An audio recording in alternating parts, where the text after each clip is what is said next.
দোকানে বসে চা খাচ্ছি, তখনই একদল পুলিশ বাহিনী ঢুকলো। এসেই এখানে অব্রকে? পিছন থেকে একজন পুলিশিনী বলল।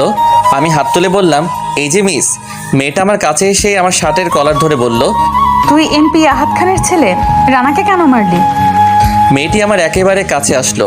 আমি তো মেয়েটার দিকে চেয়ে আছি। এত সুন্দর মেয়ে, তাও আবার আমার সামনে। তবে যাই বলুন, আমি সেই রকমের ক্রাশ খাইছি, ভাবা যায় এগুলা? আমি মেয়েটির কাছে গিয়ে, এইভাবে ধরো না, আমি পাগল হয়ে যাব। তোকে তো। মেয়েটির গালে একটা চুমু দিলাম। মেয়েটি মানে পুলিশিনী আমাকে ছেড়ে দিয়ে একটু দূরে গিয়ে, তোকে তো আমি। আসো আসো, তাড়াতাড়ি। ম্যাডাম আপনি শান্ত হন। তুই রানাকে কেন মারলি? আচ্ছা, আমি বারবার কেন মেয়েটি মেয়েটি বলছি? মেয়েটির পুলিশ পোশাকের দিকে তাকালাম। খুব সুন্দর করে নাম লেখা আছে।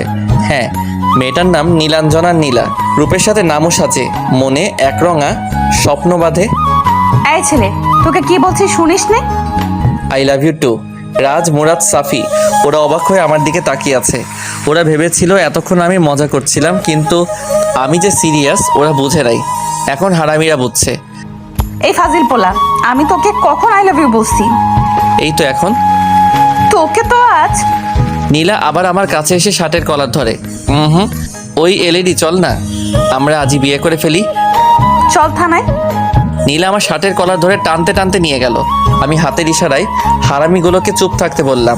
হাবিলদার গাড়ি চালাচ্ছে, আর নীলা এখন আমার শার্টের কলার ধরে আছে, আর আমি নীলার দিকে চেয়ে আছি। কখন যে থানায় আসলাম বুঝেই নি। থানায় এসে আমাকে জেলে ঢুকিয়ে দিল। একটু পর নীলার ফোনে একটা ফোন আসে। জি স্যার, আমি ওকে এক্ষুনি ছেড়ে দিচ্ছি। নীলা চেয়ার থেকে উঠে যায়, আর আমি হেসে যাচ্ছি। আহারে পাগলি, তোমাকে রাখলে আরো বেশ লাগে। এবার আমাকে জেল থেকে বের করে দিল। আমি গিয়ে নীলার পাশে দাঁড়ালাম। এই যে মেয়ে, তুমি এত মিষ্টি কেন? সরি, আসলে আমি যেটা বলছি তার উত্তর দাও।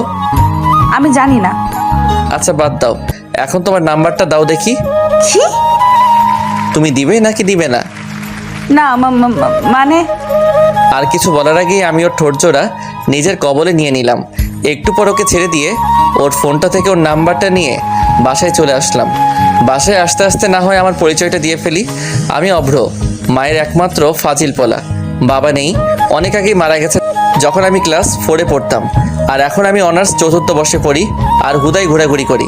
ভাগ্যিস আম্মুর একটা কোম্পানি আছে, ওইটা দিয়ে আমাদের সংসার চলে, না হলে আমার যে কত কষ্ট হতো। নীলা এতক্ষণে আমার 14 গোষ্ঠী উদ্ধার করে ফেলছে। যা। তারপর বাসায় আসতেই আম্মু বলল, কি রে, এতক্ষণে বুঝি আসার সময় হলো? আসলে কোথায় ছিলি এতক্ষণ?